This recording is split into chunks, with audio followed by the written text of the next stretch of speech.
আমি আমার স্বামীকে নিজের হাতে খুন করেছি কাল রাতে। সেই রক্তমাখা ছুরিটা এখনো আমার হাতে। একটা মেয়ে কতটা কষ্ট পেলে এত বড় সিদ্ধান্ত নেয় তা আমার জীবন কাহিনী শুনলে আপনারা জানতে পারবেন। আমরা দুই ভাই বোন, আমি বড়, ভাই ছোট। বাবা ছোটখাটো মুদি দোকানি।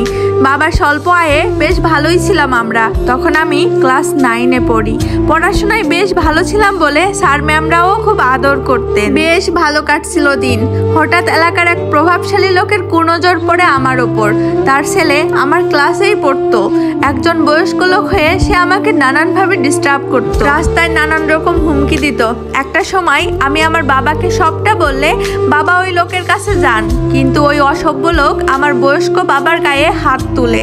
ক্ষমতার প্রভাবে সে বাবাকে হুমকি দেয়, আমাকে তার হাতে তুলে না দিলে সে আমার ক্ষতি করবে। আমার বাবা পুলিশের কাছে গেলে পুলিশও কেস নিবে, দূরে থাক। উল্টো বাবাকেই বলে মেয়েকে ঘরে বসিয়ে রাখেন, মেয়ে মানুষ বাইরে যায় কেন? পুলিশ ওদের কেনা গোলাম ছিল। একজন অসহায় বাবা চোখে জল নিয়ে বাড়ি ফিরে। পরের দিন স্কুলে যাব বলে রেডি হচ্ছি।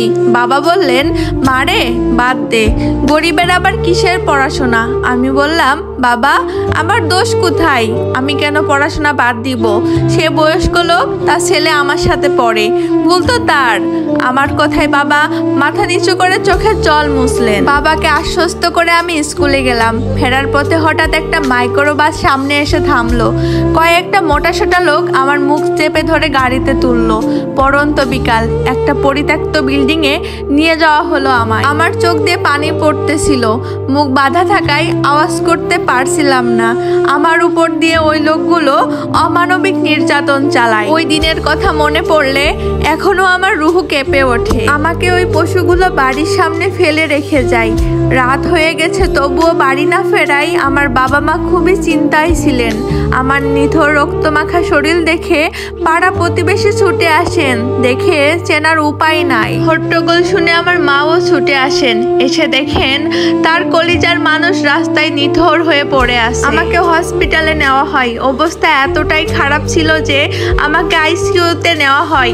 একদিকে রক্ত দেওয়া হচ্ছিল, অন্যদিকে চলছিল ড্রেসিং। পুলিশকে কল করা হয় হসপিটাল থেকে, কিন্তু প্রভাবশালীদের পকেটের টাকায় কেনা গুলামগুলো কেস ঘুরিয়ে দেয়। ডাক্তাররাও একটা সময় বলে এটা রেপ নয়, ইচ্ছাকৃতভাবে হয়েছে। গরিবের অধিকার নিয়ে কথা বলার কেউ থাকে না। 17 দিন চিকিৎসার পর বাড়ি ফিরি। তখন খুব ব্যথা। মনে মনে সিদ্ধান্ত নিয়ে বদলা নিজেই নিব। 2 মাসেরও বেশি সময় লাগে সুস্থ হতে। ঘর থেকে বের হতে লজ্জা লাগতো। সবাই হাসি তামাশা করতো। আমার স্কুলে যাওয়াটাও বন্ধ হয়ে যায়। একটা জীবন নরকে পরিণত হয়। রাগে জিদে সিদ্ধান্ত নিই আমার জীবন যে শেষ করেছে তাকেও শান্তি দিব না। অনেক কষ্টে ওই লোকের ফোন নাম্বার কালেক্ট করি। মায়ের ফোন থেকেই প্রেমের অভিনয় শুরু করি। ওই চরিত্রহীন পুরুষকে পটাতে আমার বেশি সময় লাগে। একটা সময় সে আমাকে বিয়ের জন্য পাগল হয়ে যায়। আমিও তো এটাই চেয়েছিলাম। পরিবারকে একরকম জোর করেই বিয়ের জন্য রাজি করাই। যে আমার জীবন শেষ করলো তার সাথেই বিয়ে। ওই লোক প্রথমে জানতো না, পরে যখন জানলো তখন একটু আপত্তি করলেও পরে আমার মায়ায় আটকে যায়। ঘরোয়া ভাবেই বিয়ে হয়। তার আগের বউ এটা মানতে পারেনি, সে চলে যায়। তার ছেলে আমারই ক্লাসমেট ছিল, আমি তার মা হলাম। বিয়ের 1 মাস ভিতরে তীব্র ঘৃণা নিয়েও ভালোবাসার অভিনয় করেছি। সে নেশা করত, অসৎ পথে টাকা উপার্জন করত। গতকাল নেশাটা বেশিই করেছিল, সুযোগ ছাড়েনি।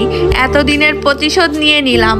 হাত একটুও কাঁপেনি, কারণ যে যন্ত্রণা আর অপমান সহ্য করেছি তা হয়তো আর কেউ করবে না। যেখানে আইন টাকার কাছে বিক্রি, সেখানে বিচার কাকে দিব? কালকের সকালটা নতুন ভাবে শুরু হবে। পুলিশ আসবে, আমায় নিয়ে যাবে, আমার মৃত্যুদণ্ড হবে। তবে এই মৃত্যুতে আমার কোনো আফসোস নেই, বরং আনন্দের বিদায় এটা। একটা পশুকে শেষ করে আরো অনেকগুলো মেয়ের জীবন বাঁচিয়ে দিয়ে গেলাম। এই স্টোরিটা ফেসবুকের টাইমলাইন থেকে নেওয়া। স্টোরিটা শেয়ার করার একটাই কারণ, আমাদের সমাজে অনেক প্রভাবশালী লোক আছে যারা প্রতিনিয়ত এরকম অপরাধ করে যাচ্ছে, কিন্তু এদের বিরুদ্ধে প্রতিবাদ করার মতো কেউ নেই। আইনের লোকও ওদের টাকায় কেনা গোলাম।